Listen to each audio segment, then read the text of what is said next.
Good morning. I'm Rosemary Pena, President of the Black German Heritage and Research Association and adjunct professor of German Studies at UBC Vancouver. Our conversation today is the fourth in our new Black Germany and Beyond event series. Dr. Emily Fraser-Rath and I, along with our students at Davidson College, are delighted to welcome Ngozi Okwuosa into our virtual classroom today and to share our conversation with you. But before we begin, I'll ask Emily to please share a little about our class and our work together, and then to formally introduce today's special guest, Ngozi Okwuosa. Emily? Thank you, Rosemary. My name is Emily Fraser-Rath, and I'm a visiting assistant professor of German studies at Davidson College, a small liberal arts college just north of Charlotte, North Carolina in the US. I'm also the executive director of the BJHRA. We are so excited today to be able to host Ngozi Okwuosa, I can't say that as well as I would like to our class, to Davidson College and to the BJHRA. Today is March 8th, 2022, International Women's Day, and we, Dr. Pena, me, and most importantly, our incredible Davidson students are in our 7th week together. This semester, Dr. Pena and I are so pleased to have another opportunity to work with Davidson students as we co-teach our second course together.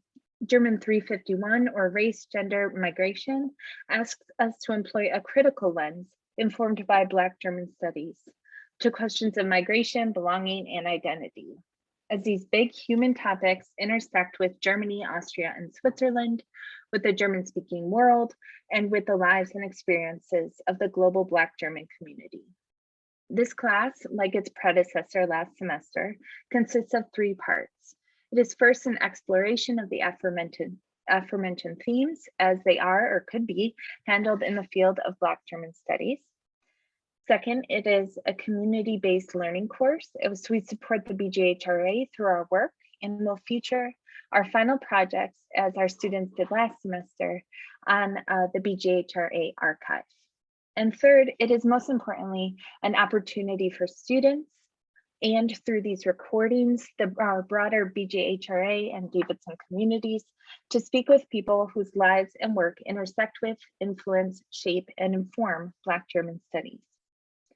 This series, as with much of the last series, would not be possible without the generous support of the Dean Rusk International Studies Program Speaker Fund here at Davidson, and the interim director of the Dean Rusk program, Dr. Verna Case, as well as its program administrator, Meg Zweifel. I also would like to thank Meg Sawicki, our German Studies Department administrator, for her support, encouragement, and organization. That has truly kept us going and remains a vital part of what we are doing. So to Meg, Mel, and Verna, thank you. Before Dr. Pena and I fade into the background and turn things over to Ngozi and our wonderful students, I'll take just a brief moment to introduce our special guest today, but leave the majority of the introduction to you to introduce yourself in your own words. So Ngozi Okwuosa is a German-Nigerian early childhood educator and children's book author, whose recent book, Rapulu's Rainbow Stars, features a child with albinism and is a beautiful testament to her work and to the way that she relates to children and brings children into this conversation. She lives with her young adult daughter in Frankfurt, Germany. So without further ado, I'll turn things over to Ngozi and our students, Braylis, Steffi, Carson, Rebecca, Duncan, Olivia, and Conrad. Okay, thank you. Well, you said my name, Ngozi Okwuosa, and as you already said, I'm an early childhood educator.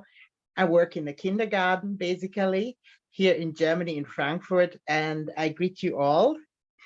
It's an afternoon here, but I know it's a morning on your side, so let me just say good morning to you all.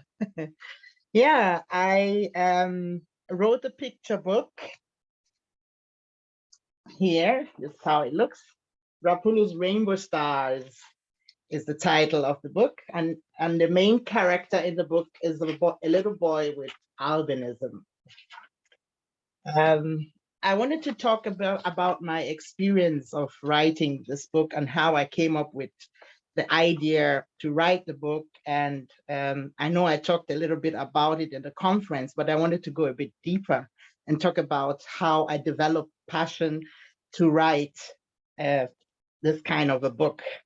And I would like to talk about a little bit about some of the technical things involved in writing a picture book briefly. And then I would like to talk about some of the setbacks I experienced while writing the book.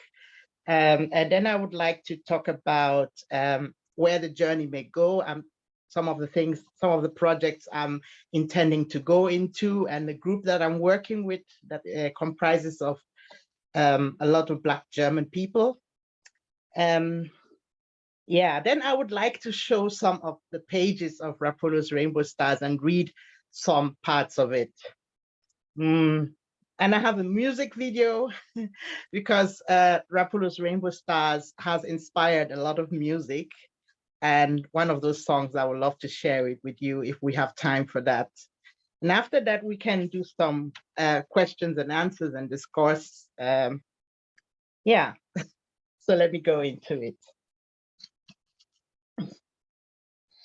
We all know that passion is a very important thing, and we often hear motivational speakers and life coaches and religious leaders encourage us to go into the areas of passion, into areas where we have passion, because that seems to make everything go easy and smooth, and we feel like a fish swimming in water, like we're in our element, and that gives us a lot of joy. And today I would like to talk about that side of passion in my life, but I want to also talk about the other side of passion, because I found out that there is another side of passion. And most times we tend to think of, when we think of things that we're passionate about, we tend to think about things that we can do easily and things we can do very quickly with joy. And there's instant joy and there is instant ease. And we can do that for hours without getting tired. But I found out that there is another side of passion. And I want to share some of the things I'm passionate about, because last time in the conference, Dr. Pena asked me, what of your cakes? Do you have pictures of your cakes? So I decided I'm going to put them on you today and show you some of my, okay, I hope I get there.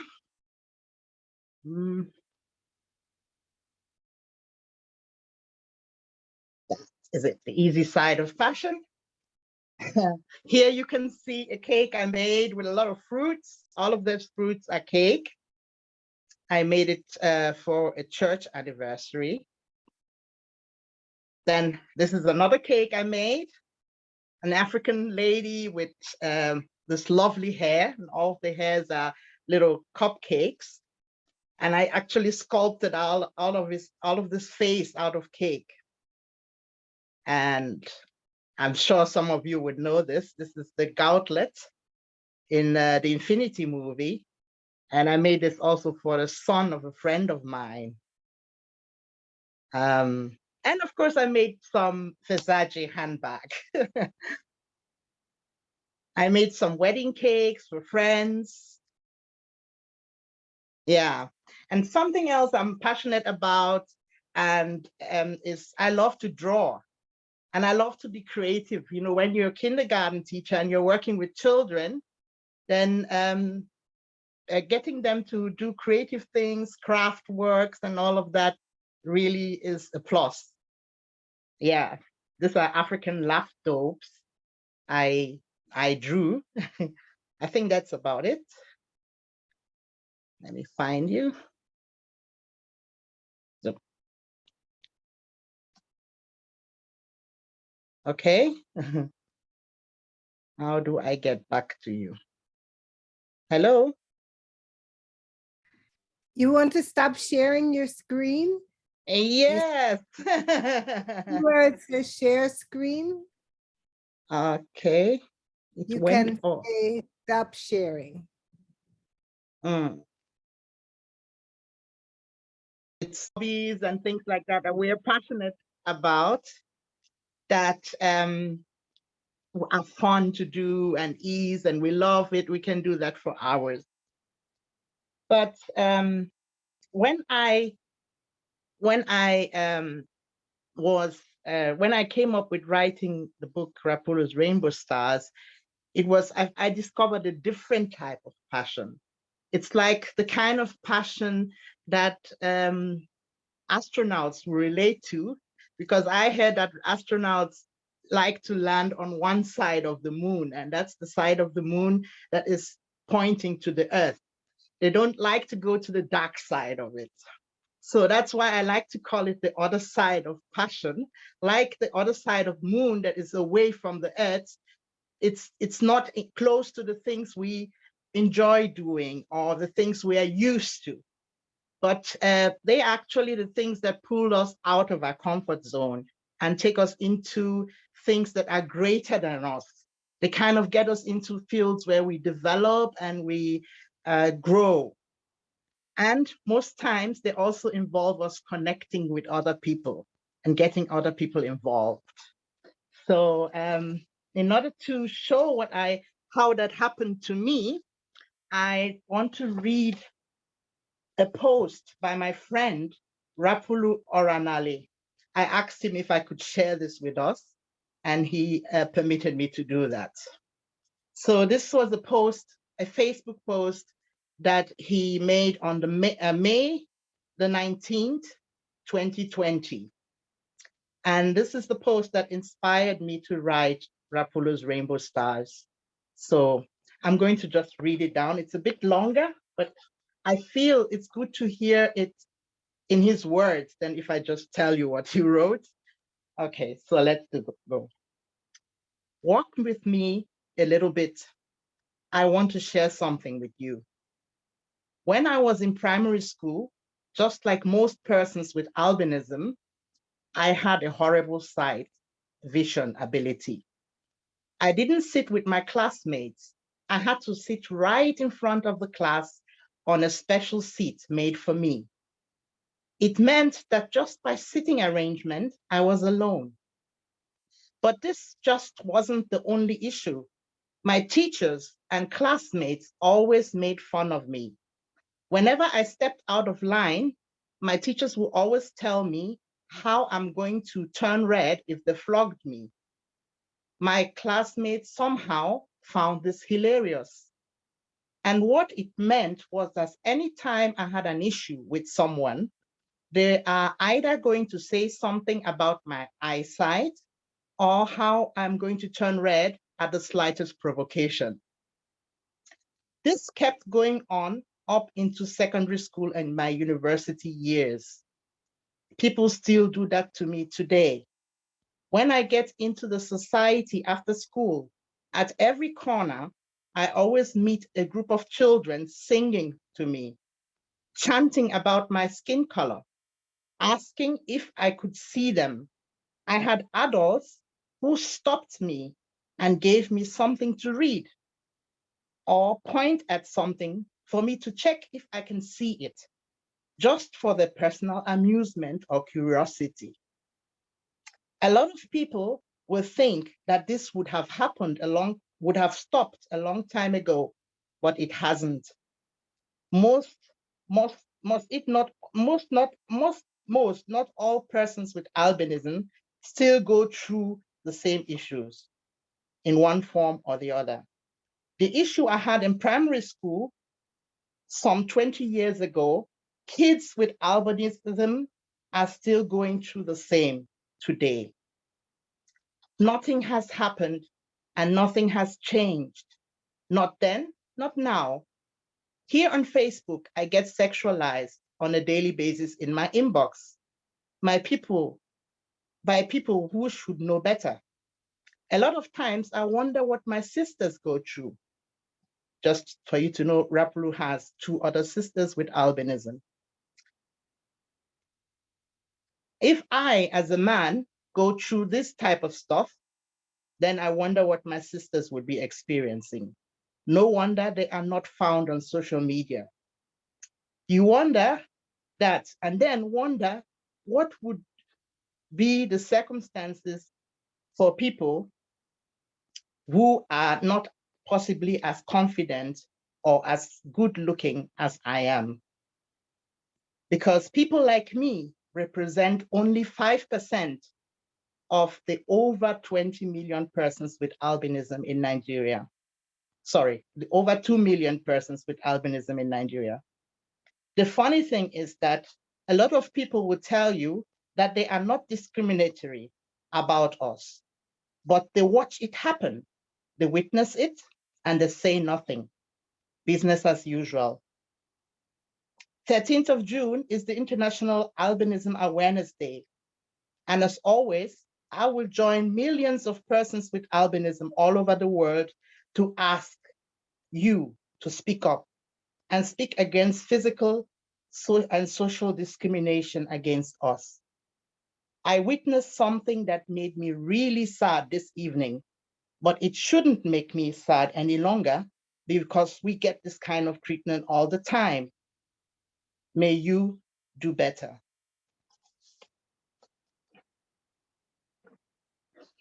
So this was the post of Rapulu Oranale, a Nigerian young man living with albinism.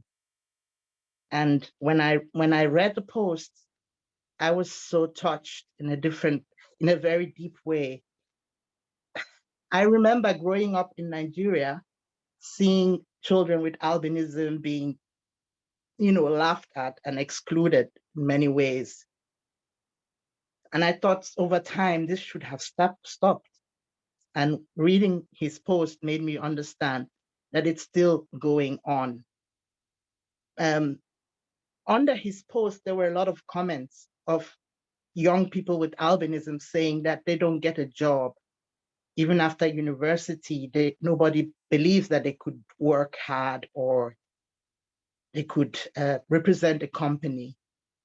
And there were even some talking about suicide thoughts and depression. I was really moved by what he wrote and all the other comments. And when I researched a little bit more online, I realized that the condition and the situations for people with albinism in Nigeria is just like the tip of the iceberg. In some African countries, they are treated even more than that. They have, there's a lot of superstitious beliefs. Sometimes they believe that body parts of persons with albinism could cure an illness or could evade evil in one form or the other. In some countries in Africa, like I found a story of someone in Ghana where the father runs away when the child with albinism is born because they believe that the mom must have had an affair with a white man. So there's a lot that happens. I remember reading a report of a school in Tanzania where the children are kept to keep them safe.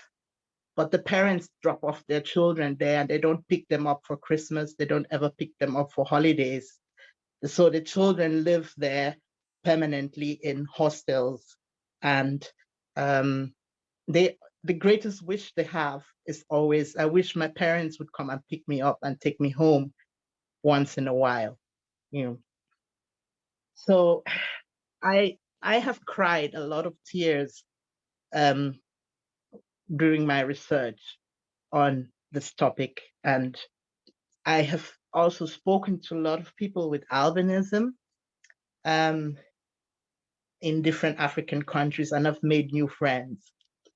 So this side of passion is the kind of passion that is driven by empathy or sympathy, or maybe kind of anger about something that is not changing, something that needs to change, and something that shouldn't be. it's the kind of passion that makes you do something that you never think you could. Like, I never thought I could write a book.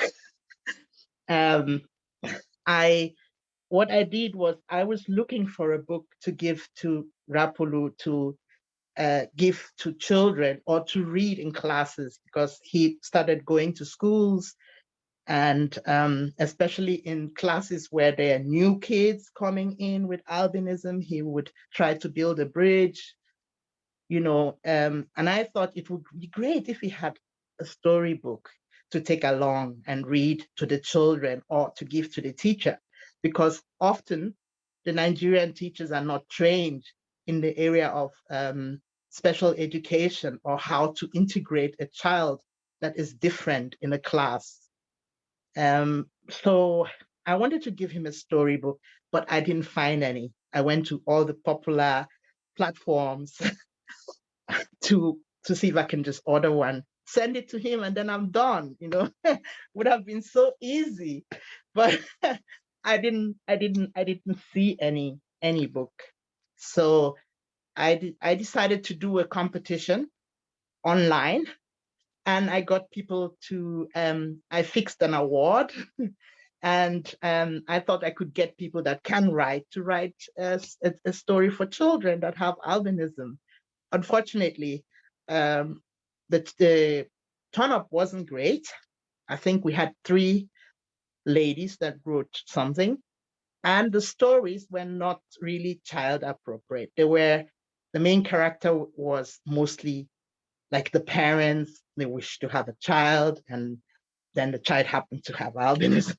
So it wasn't really told from the view of the boy or from children. It was like a story more for adults. And then something inside of me told me that the reason why I understand that these stories are not child appropriate is because I'm trained in this area. I have been buying children's books for over 20 years now for schools. So I analyze children's books. I know what works, what doesn't work, and the kind of things children enjoy reading, and how to make a story very interactive for children to follow up. Often you have to bring down a concept that is complex and very adult down to the level of children by bringing it going to the fundament of it. Where would a child recognize that this boy is normal? You have to ask yourself such questions. Yeah. So this is the type of passion that I call the other side of passion. And it took me to this journey of writing the book, of researching how do you write a picture book, what kind of format is a picture book, how many pages does it have. I found out that a picture book has 32 pages, and 26 pages are the story, and there are other pages that come in, like, for instance, the copyright pages. And I got to work with editors, with people that beta readers that read and gave me feedback. I work with illustrators. Yeah. And now I'm also working with people that have started reading the book, and they want to invite me to radio stations or to talks like this.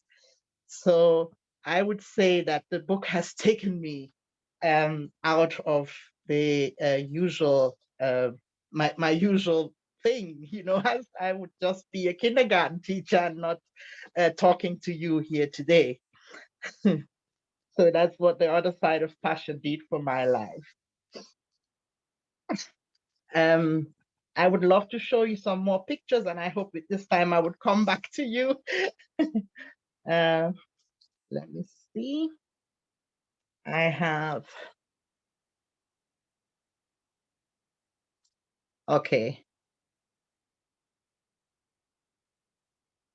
So this is Rapulu or Anale. I took permission to share. Yeah. Yeah, we can't see your picture or what you're showing us. Oh, why? Just a minute. It's a big question. I don't know. Okay, but why is this? Okay, just a minute. I think I have found what the problem is. There it is. Huh? There. Yep. Now we got it. So here you can see my friend. He's one of the many friends I've made, being on the journey of writing this book. I would like to show some more pictures.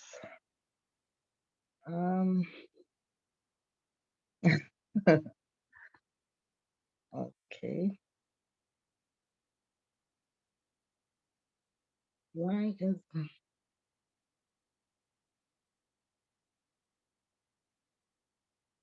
okay? I wanted to show some of the other books I've started writing. I'm working on, and is it showing now? No, not yet.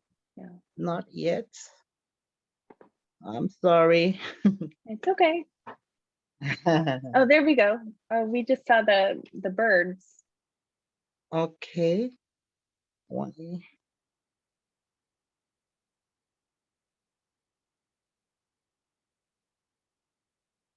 It's still the bird? Now we don't see anything. Ah. If you want, you can send me the pictures and I can try it from my end. Just a minute, let me go. And just give it one more try. Okay.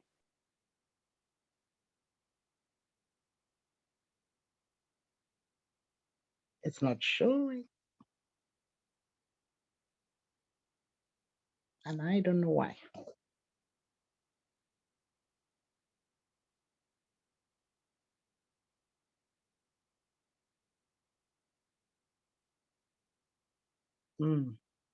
There it is.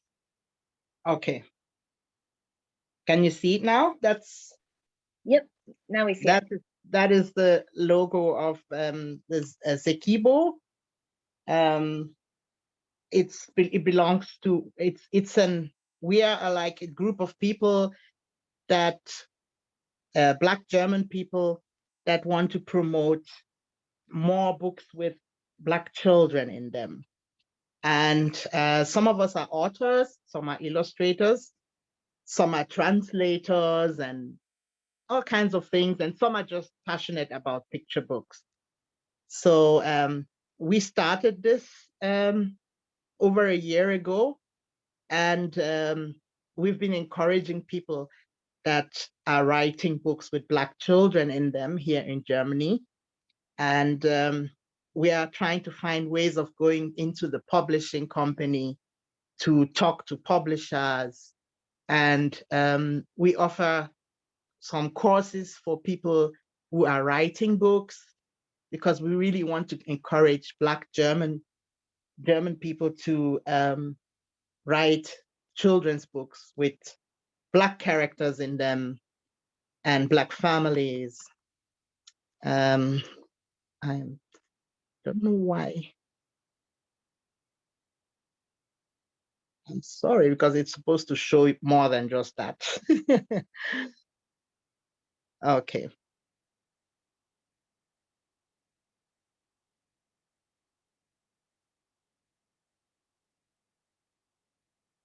Okay, let's see if I can find the other.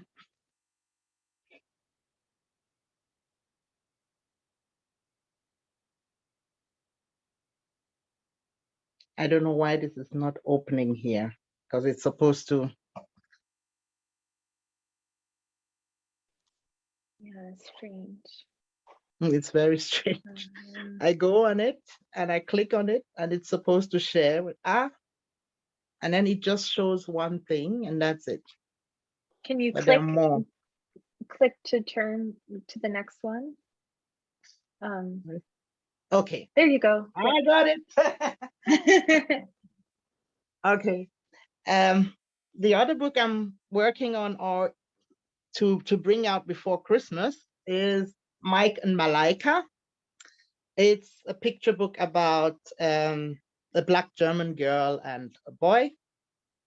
We don't know if they're brothers or friends, but they just appear in the book. And you know, in the Christmas book now, because it's going to be a series. So the Christmas story is called Die versteckte Weihnachtskrippe, which is, if you translate it in English, it's the hidden manger, or the hidden manger maybe would be a good translation. So it's a story for really small children, like 3, 4, 5, 6 years old, that involves a lot of vocabulary training. Like you have all these objects coming out of bags and boxes because they are looking for the manger. Actually, they found the manger. They're now looking for the animals that will be in the manger. And then finally, somebody rings the bell, and it's Santa Claus. And of course, we have a black Santa, and he had a box, and they found the animals, but not just the animals. They also found Mary and Joseph and the baby Jesus. And then they called the family together, and you see the whole family coming around the Christmas tree to celebrate Christmas. So that's just a cute little Christmas story showing a mixed family. Yeah. Here's the cover. Mike und Malaika, Die versteckte Weihnachtskrippe. Then I'm working on another book called Laila's Volltrefferblume. I'm not yet sure if I'm going to keep this title, because some people are telling me that Volltreffer and Blume don't go together. It's like saying it's a bingo flower. But actually, this is a story about this Black German girl, and that's her grandfather. And she loves flowers, and she knows the flowers, the favorite flower of everybody in her family and her friends. And she has friends from different cultures. And she finds out that people love flowers for different reasons. For instance, here you can see that her mom loves roses because it reminds her of the love her dad has for her, because her dad loves giving her roses. And her Nigerian grandmother loves hibiscus because it reminds her of her childhood in Nigeria. And she has also some of her friends from kindergarten, and they also have favorite flowers. For instance, this is Hassan, and Hassan loves sunflowers. He's kind of a nerd, so he likes doing experiments, and he likes the fact that sunflowers are so scientific. They turn to the sun and they grow really fast, so you can plant them in different soil, and so he loves that. Okay, that now I have to exit.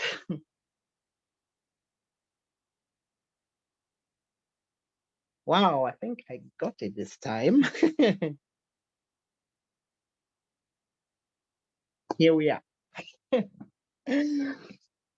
Okay, I wanted to read a little bit out of the book, Rapulu's Rainbow Stars, and show you some of the, I actually have a PDF, let me see.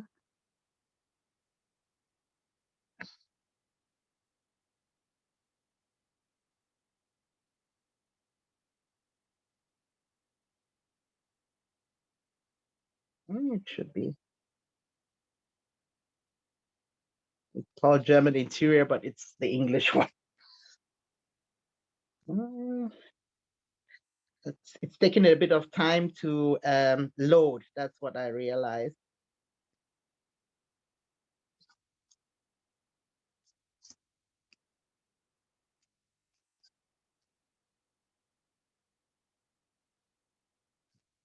Oh, I don't know. Should be coming up.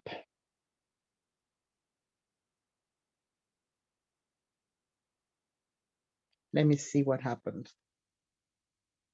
I promise you, if you invite me next time, I will get this device in order. No worries. Happens to all of us. Okay. Look at. I think I was a bit impatient. It needed some time to show. Can you see the page now with the stars? Yes. Yeah. Okay, that's And a the back, copyright yeah. page coming. This is the title page, and here the story starts. Rapulu lives here at the circumference. There's actually the point where the River Niger and the River Benue join together. This is so important for the story because eventually, when we get to the page, I would like to, let me just see. You can see the images here. Okay, this is a very interesting page because here, Rapulu is saying that he has 2 eyes and 1 mouth, and he's just counting all his body parts. And this kind of drives it home to the children that he's just very normal. He's just like a regular boy, you know? And he has some friends, and his friends are, sorry, this is half of the map of Nigeria. I can't, the pages are divided, but they come from Nigeria, from different parts of Nigeria, and they're also just regular boys, and he sees himself as being totally like this boy. There's nothing different, except for one thing, and that happens when he is full of joy. Then these stars appear, and they come out of his eyes and they float around. Yeah, so this is what makes him special. And this is also what his friends miss when he stays away. I'm just going a bit forward to, you can see they play a lot together. Okay, I want to talk a little bit about this page. Now, one day in class, the teacher was talking about Mungo Park. And Mungo Park was a Scottish explorer that went to discover the River Niger in pre-colonial times. So in Nigerian schools, in the school books, we are taught that Mungo Park discovered the River Niger. So the question that arises is, if he discovered the River Niger, what were our ancestors doing? You know, why didn't they go to the river? And because of this, I kind of turned it into a fun situation in class where the teacher asked, who is Mungo Park? And one of the boys stand up and says, he was a white man that was not so smart. He didn't know where the River Niger flows. Yeah. And of course, the kids in class thought that was hilarious. But then something happened, and the children started calling Rapulu a white boy and comparing him to Mungo Park, the white man that was not so smart. And this is the breaking point of the story. This is the point where Rapulu gets really sad and stays away from his friends. He stays away, and then his friends had to play football without him and go and look for seeds and hunt for grasshoppers without him. And everything was not so much fun without Rapulu. Now we have a page where the next day in class, the teacher watched that happen the other day, and she realized that she needs to do something about it. Now, in most American books, we don't really show teachers coming out and being so forward or teachy. You know, we tried in most of the Western books, we tried not to show adults being so teachy. I don't know if you get what I mean, but like being so upfront and teaching the kids. But I did this with intention because I wanted the Nigerian teacher to take an example from this teacher to also learn. Because picture books have two sides. They have a message for the kids, but also they have a message for the adults that read them to the kids. So they are not always just for the child. And I was hoping that if I put something like this in the picture book, it would motivate more teachers in Nigeria to be more proactive about integrating children that are different in class and finding ways of doing that.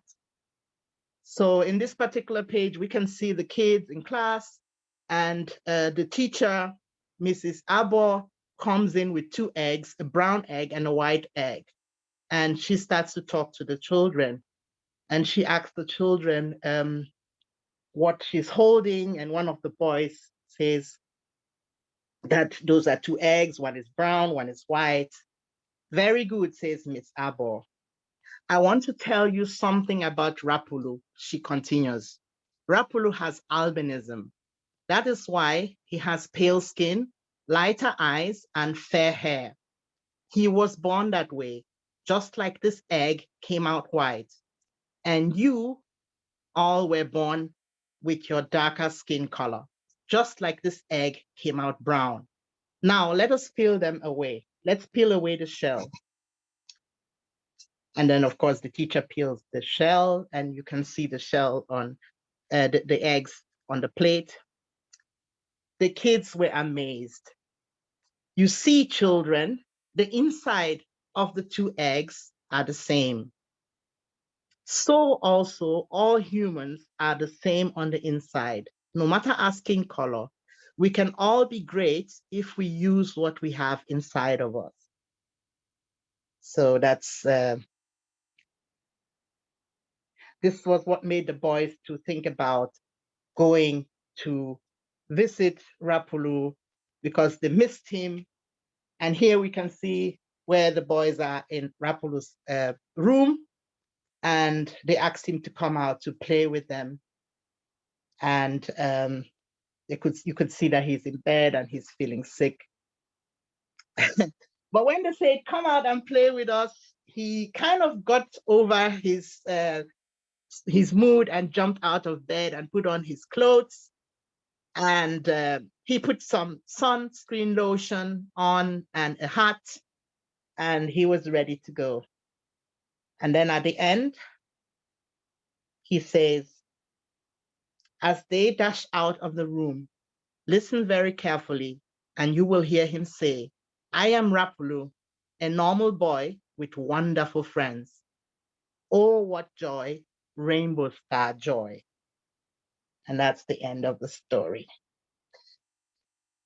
Okay, that's author and illustrator. I want to also give credit to Kevin Maturano. He did this beautiful illustration of the book. And here I have a page of some of the wonderful people with albinism that read the manuscript and wrote a review. And I also talked with many of them. With these people in particularly, I spent a lot of time chatting and talking and getting to know them. And they told me about their life stories, very, very sad life stories. Samir, that's the first guy. He comes from Cameroon. And Ruben, that's the second man. He is a Maasai from Kenya. And he told me that the Maasai used to let babies with albinism starve to death. And his parents, because of their Christian faith, decided not to do that to him. And because of that, the family was excluded. They were seen as outcasts and treated really bad by everybody. But when they saw that Ruben was able to live like a normal person, and he actually went to university, and he's doing a lot of activism in his area, since then, a lot of people in his community stopped killing children with babies with albinism. The third guy is Kelvin. He's the man that does all my visuals, like the beautiful video you saw on the conference and the one that I would like to show here. He is the director that works with that. He's a screenwriter and a film producer. He produces advertisement and things like that. Then, of course, you have all seen Rapulu, who is also a photographer and videographer, and he also makes films. Then we have the gentleman with the black hat on his head. That is Peter Ogik of Uganda. He has a lot of stuff on YouTube. He does a lot. He's leading an NGO, and he does a lot of reach out to people with albinism and support. Then we have the lady, Regina Mary is her name. She is in South Africa. She's partly from Zambia, and she also has a lot of, she survived a lot of attacks and rapes and sexual violence.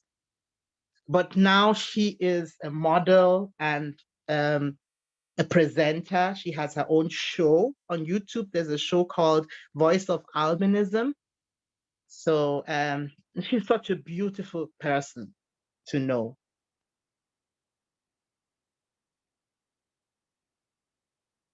Okay. I hope I will come back to you now.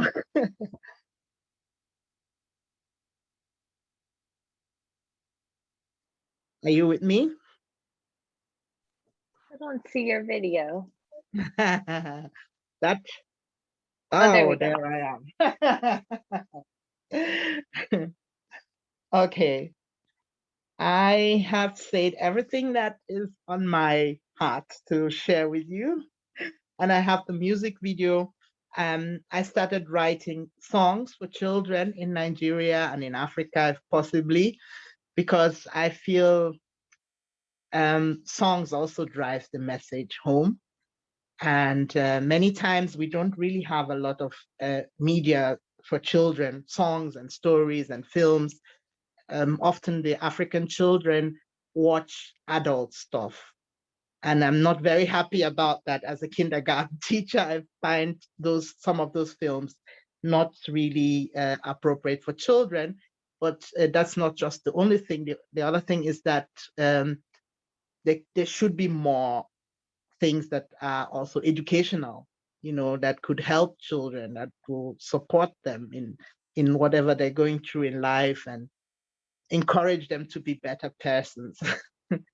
So that's why I started producing this video, the songs, and yeah, maybe we can watch that, and then we can go into a time of having a conversation and asking questions.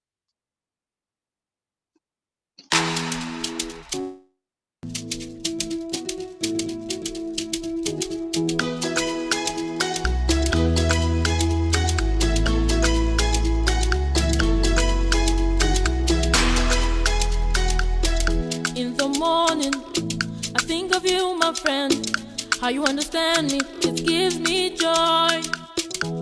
My best friend, when we go to school, with you there's no doubt in me.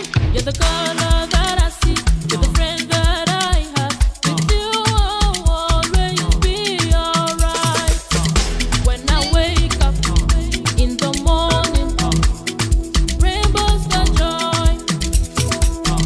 When I wake up every day, rainbows are joy.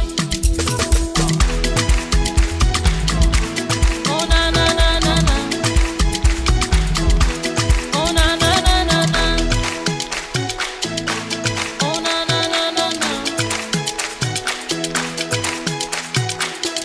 We play football together always. You are a winner. I have faith in me.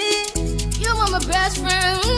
From my words, how you understand me, it gives me peace. You're the color that I see. You're the friend that I have. And you I'll always be alright. When I wake up in the morning, rainbows are joy. When I wake up in the morning, rainbows are joy.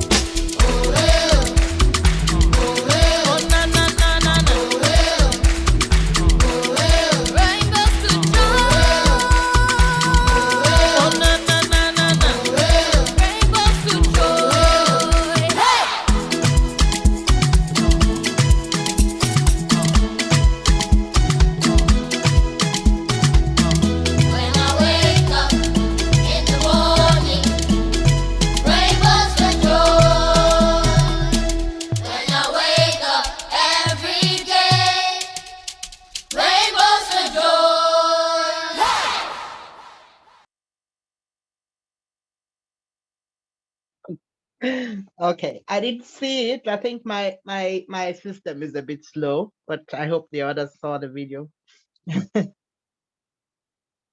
Okay.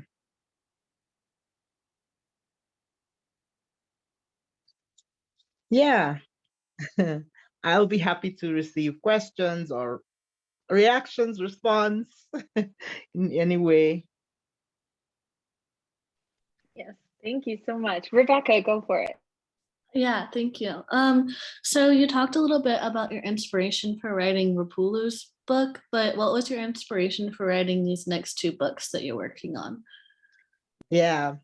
I think Lila is a bit like me. I kind of put some of my own childhood memories into it. I love flowers and I love watching people. So I put a bit of myself into it because I just wanted to have a book for Black Germans, children that are growing up in Germany, that is written to show a multicultural background, family with where the mom and the dad are biracial, a racially mixed couple.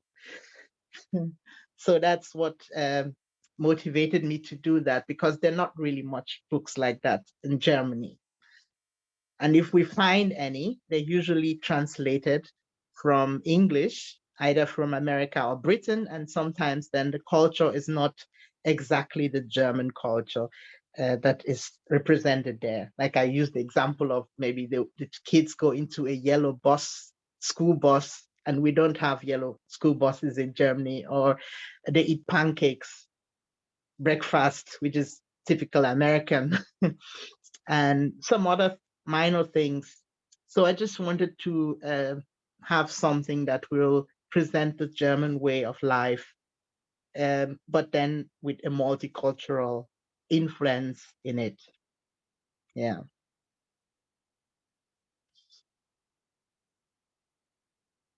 Did that answer your question? Yeah. Okay, great. I have a question for you. Thank you so much for joining us. I loved hearing you talk at the conference. And I was just wondering, when you're writing about a larger concept that has many, many layers to it, and perhaps like a big word and really hard to translate to children, for example, albinism, how did you go about choosing the language and creating that as a tangible idea? Especially like the egg analogy that was used in the book, I thought was brilliant. I just want to hear more on how you came up with that and figured out how to really translate that into an illustrated book.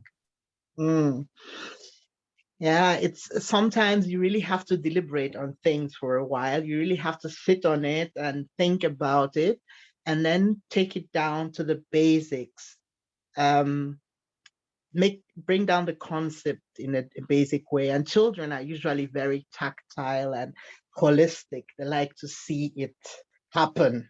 So that's why I was thinking of how can I demonstrate that two things are the same. It's just a peel or a shell, and I thought of fruit and all kinds of things. And then I just said, wow, I kind of got to the egg. I said, that's really great. Because they taste the same, they look the same, they just have a different shell. And I think I can remember when I was a child and my mom had to convince us that the white egg, or I think it was an Easter egg thing. We were all for the pink egg or something. And she was like, they all taste the same. It's just the color. So sometimes you really have to go back to your own childhood and put yourself in situations and imagine how that would be. Yeah. I know that I was asked at an interview, why did you write a book about albinism? Do you have albinism yourself? And why did you think you could understand how people with albinism feel? And I had to go back to talking about my own childhood as a biracial person, because in Nigeria, I'm not fully seen as Black.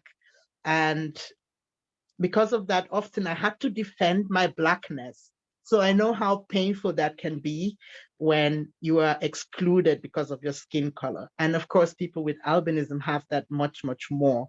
I didn't want to spend too much time in the book talking about different bullying situations, because I think that you can also teach children what to do wrong, by showing it too much. So I didn't want to concentrate, because I also had someone that read the book say, but maybe that's just one situation where he was, and it was only name calling. Maybe I should bring some more bullying into the book. And I wanted to avoid that. That was intentional, that it's just one situation that was the breaking point, because I think one situation is enough. And there shouldn't be even one situation. Okay. Yeah.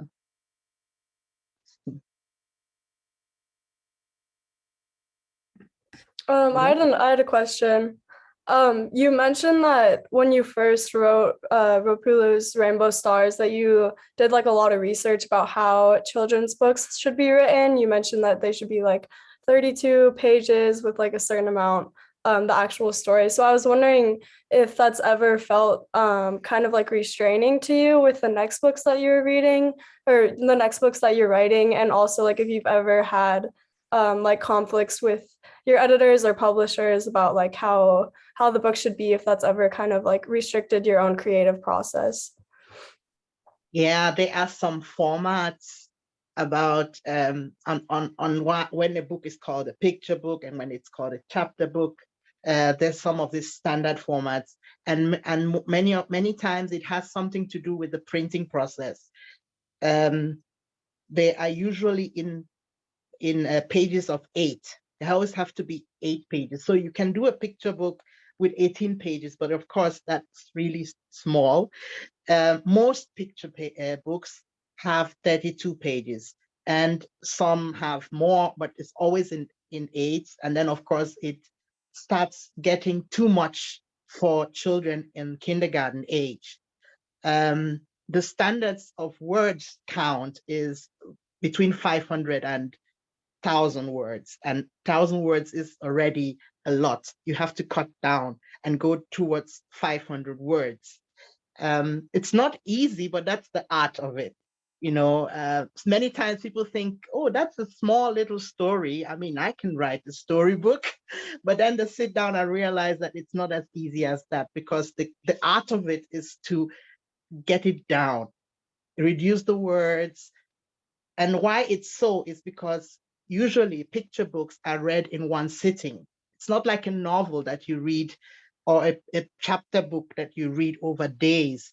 You usually sit kids down and start here and then read to the end of the book. And children don't really have a long attention span. So that's why it's important to just keep it, try to stay as close to 500 words as you can. If not, then you would have a problem when you are reading the story. The kids get fidgety and they don't. Even some as a kindergarten teacher, if I open a book and I see more text than that, I don't buy those books for the kindergarten, because we can't read that within 30 minutes. Yeah. Okay, I don't know if I answered your question. Okay, you asked about publishers and editors. When I watched tutorials on the format of picture book, I understood it, because I know I read storybooks in kindergarten, and we have children from 3 to 6 sitting in a circle and you're reading a story. I know that it can't be more than that. So I didn't really have a problem keeping within that range. Yeah. Mm-hmm. Okay. What age group was your book written for specifically? Like, were you doing the age you teach, or like the under 7 or older? I would say from 3 to 8, but not all 3-year-olds will understand it, because but then you always put a certain range, because you can buy this for a 3-year-old and then the child grows into it.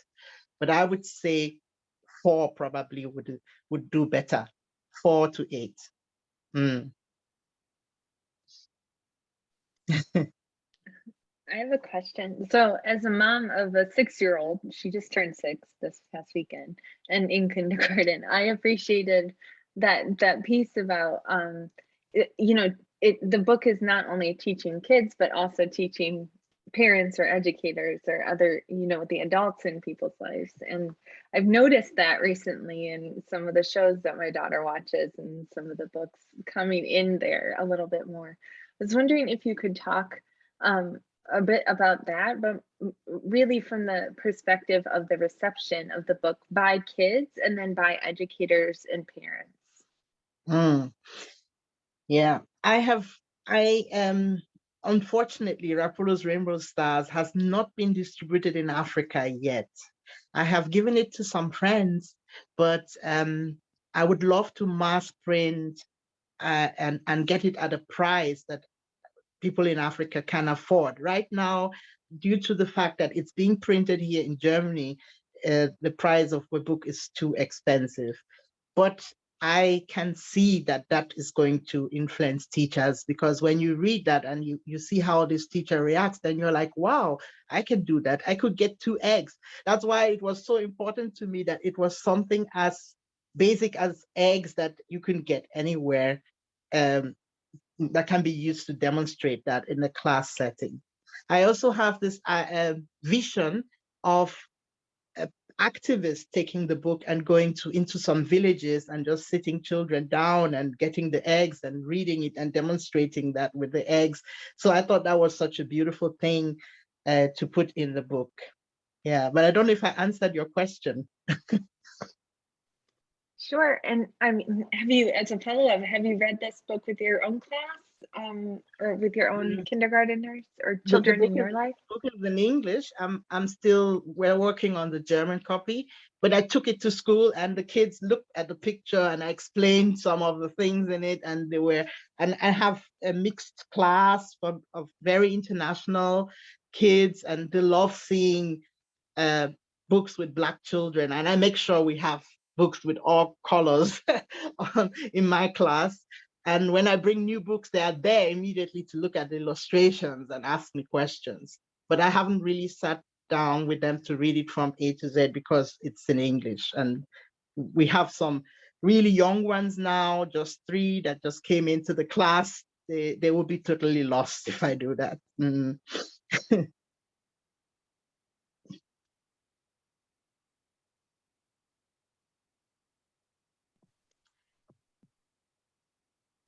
Go for it, Carson. Okay, sorry. I'm wondering, when it came to actually illustrating your book, I know you said you worked with a few different illustrators. What were you prioritizing in the actual visualization of your story, and how those illustrations appeared in the colors, and whether it be watercolor or more animated or digital, things of that nature? Actually, I wanted to talk about setbacks. I just remembered that I wanted to tell you about what happened to me. And one of the things that happened is that I had to figure that out, what I wanted, And the first person I chose as an illustrator, she wasn't able to maintain character consistency. When you're an artist, you can just draw somebody and the person is fine. But an illustrator has to be able to draw that person the same way everywhere, and maybe in different expressions and emotions and positions. So I found out that some artists are not able to do that. So it's good to pick somebody who really has experience illustrating books. Yeah, so it was kind of going through the portfolios of artists and looking at what I feel the story needs. And also there are some things, as a kindergarten teacher, I've seen many picture books, so there are some things I know I don't like, and that's a personal preference. Like, I felt that a story like this shouldn't have very caricature looking images of children with very big eyes and all of that. I didn't want that. So, so I think at the end is a matter of choice. And then, of course, the story is not just a fun day at the park. It's deep. So I wanted to have something that looked real, that is close to realism. Yeah, but then not too much, because then it could lose the fun. It could just lose all the fun of picture books, you know. Yeah, and I think Kevin did a good job. I had another illustrator and he got missing. That's another thing that happens sometimes. So it was a learning curve, how to work with illustrators, how to make contracts with illustrators, copyright, all the things. I had to find my way into it because I've never written a book before. That was my first one. Yes.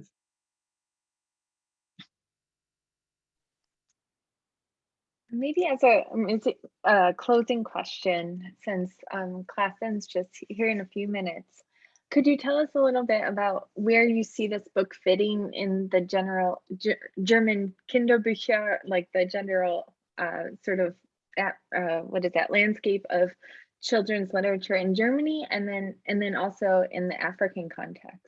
Yes. At first I wasn't thinking that it would be of any interest in Germany. I was thinking I'm writing this for situations like Rapulu's life back in Nigeria and in other African countries. But I realized that sometimes parents, some of my friends that are parents here, they ask me, do you still have a copy of the book? Because we want to give it to somebody as a birthday gift.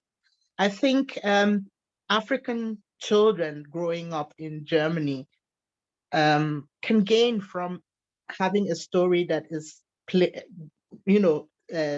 situated in their home country or the home country of their parents. So, and also, of course, sometimes in kindergarten we talk about Africa. So we can also get a book like this, even though the theme is albinism. It also shows life in Africa and all of that. So I particularly wanted a Nigerian map in the center of the book, even though we could have left that out. Really, the story would have worked without it.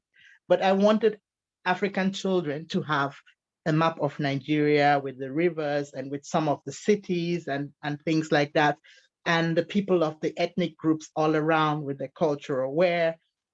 Because I feel that many times children in Africa don't have a map in their hands until they get to about secondary school.